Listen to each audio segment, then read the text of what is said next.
খুলনায় বিএনপি জামাত সহ রাজনৈতিক পরিস্থিতি নিয়ে আরও বিস্তারিত জানাতে নগরীর মুন্সিপাড়া থেকে সরাসরি যুক্ত হচ্ছেন রিপোর্টার আব্দুল্লাহ আল মামুন রুবেল। তার সঙ্গে আলোচনায় যুক্ত হচ্ছেন খুলনা মহানগর বিএনপির আহ্বায়ক শফিকুল আলম মনা। রুবেল, গত ৫ আগস্ট শেখ হাসিনা সরকারের পতনের পর খুলনায় রাজনৈতিক পরিস্থিতি কিন্তু ব্যাপক পরিবর্তন এসেছে। বিশেষ করে বিএনপি, জামাত ইসলাম সহ বিভিন্ন রাজনৈতিক দলগুলো বাধাহীনভাবে সমাবেশ করছে, যেগুলো আসলে এর আগে তারা আসলে করতে পারত না। বিশেষ করে যদি খুলনা মহানগর বিএনপির কথা বলি, শেষ ২ মাস তারা কিন্তু বিভিন্ন ওয়ার্ড পর্যায়ে নেতাকর্মীদের উজ্জীবিত করার জন্য ওয়ার্ড পর্যায়ে কমিটি গঠন করেছে, থানা পর্যায়ে কমিটি গঠনের শেষ পর্যায়ে, এবং খুব শীঘ্রই তারা মহানগর কমিটি করবে। যদিও জেলা বিএনপির কমিটিতে কিছুটা স্থবিরতা রয়েছে সেখানকার কমিটি না থাকার কারণে। সবকিছু মিলে খুলনার রাজনৈতিক পরিস্থিতি এখন কেমন সে বিষয়ে কথা বলার জন্য আজ আমাদের সাথে আছেন খুলনা মহানগর বিএনপির আহ্বায়ক শফিকুল আলম মনা। মনা ভাই, শুরুতে আপনার কাছে জানতে চাই, এই যে দল পুনর্গঠনের যে একটি প্রক্রিয়া চলছে, এই প্রক্রিয়াটা আসলে আপনারা কিভাবে শুরু করলেন এবং এটি এখন কোন পর্যায়ে রয়েছে? দেখুন, আমাদের ২০২১ সালে আমাদের বর্তমান কমিটি করে দেওয়ার পরে আমরা প্রত্যেকটা ওয়ার্ডে ভোটের মাধ্যমে আমরা ওয়ার্ড কমিটি করেছি। প্রথমে আমরা ফর্ম ছেড়েছি প্রাথমিক সদস্য হওয়ার জন্য। এই ফর্মগুলি যারা পূরণ করেছেন তাদেরকে নিয়েই আমরা তাদের ভোটের মাধ্যমে তাদের মতামতের ভিত্তিতে আমরা ওয়ার্ড কমিটি করেছি। পরবর্তীতে আমরা ওয়ার্ড কমিটিগুলিও কিন্তু ওয়ার্ডের যে আহ্বায়ক কমিটি সেটাও কিন্তু ভোটের মাধ্যমে ব্যালটের মাধ্যমে আমরা করেছি, একদম ব্যালট পেপার ছাপিয়ে। এরপরে আমরা প্রত্যেকটি ওয়ার্ডে সম্মেলন করেছি, আমরা থানায় সম্মেলন করেছি। এখন একটি মাত্র থানা বাকি, আমাদের খালিশপুর থানা। এটিও সম্মেলন খুব তাড়াতাড়ি হয়ে যাবে। আশা করছি ৩০ তারিখের মধ্যেই আমরা মহানগরী সম্মেলনটা আমরা করতে পারবো। এই কমিটি আসলে গঠন হওয়ার পরে আসলে আপনাদের নেতাকর্মীরা কতটা উজ্জীবিত? এই নেতাকর্মীদের নিয়ে আপনাদের আসলে লক্ষ্যটা কি, আন্দোলন বা নির্বাচনের লক্ষ্যটা কি? দেখুন, দীর্ঘ ১৭ বছরের ফ্যাসিবাদী সরকার তারা আমাদেরকে রাজনীতি করতে দেয় নাই। এমনকি জিয়া পরিবারকে নিশ্চিহ্ন করার জন্য তারা চেষ্টা করেছে। আমরা যখনই রাস্তায় নামতে গেছি তখনই আমাদের নামে মিথ্যা সাধারণ পাতানোর মামলা দেওয়া হয়েছে, গায়েবী মামলা দেওয়া হয়েছে।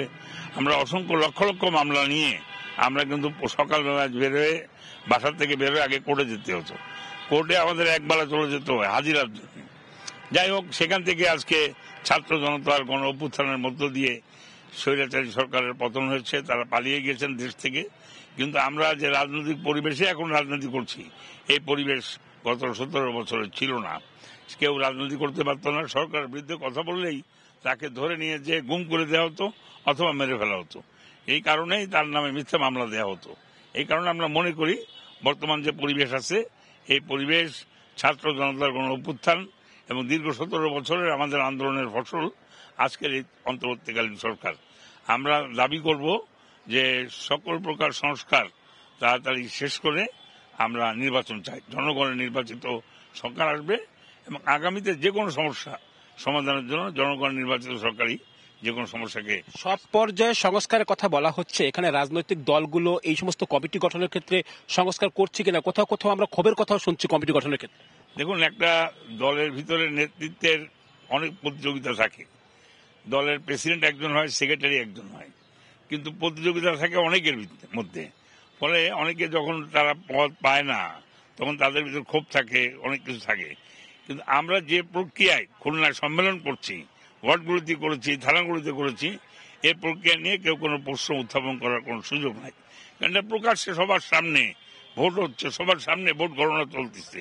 ফলে এখানে কারো প্রশ্ন উত্থাপন করার সুযোগ আছে বলে আমি মনে করি না। মানে ভাই, আরেকটা বিষয় হচ্ছে কি, আপনি কেন্দ্রীয় বিএনপির সদস্য। আমরা জানি যে খুলনা জেলা বিএনপি গত ৩ মাস ধরে স্থগিত করা রয়েছে। এই জেলা বিএনপির কমিটির ভবিষ্যৎ নিয়ে এখানকার রাজনীতি স্থবিরতা রয়েছে। এটা আপনার ধরেন যত দ্রুত সম্ভব কেন্দ্র থেকে কমিটি করে দেওয়া হবে, এটুকু আমি জানি। এবং যারা পরীক্ষিত, যাদের বিরুদ্ধে আন্দোলন সংগ্রামে যাদের ভূমিকা আছে তাদেরকে নিয়েই কমিটিটা করা হবে। বিভিন্ন কারণে এটাকে বাতিল করে দেওয়া হচ্ছে, বিভিন্ন ধরনের অভিযোগের পরিপ্রেক্ষিতে।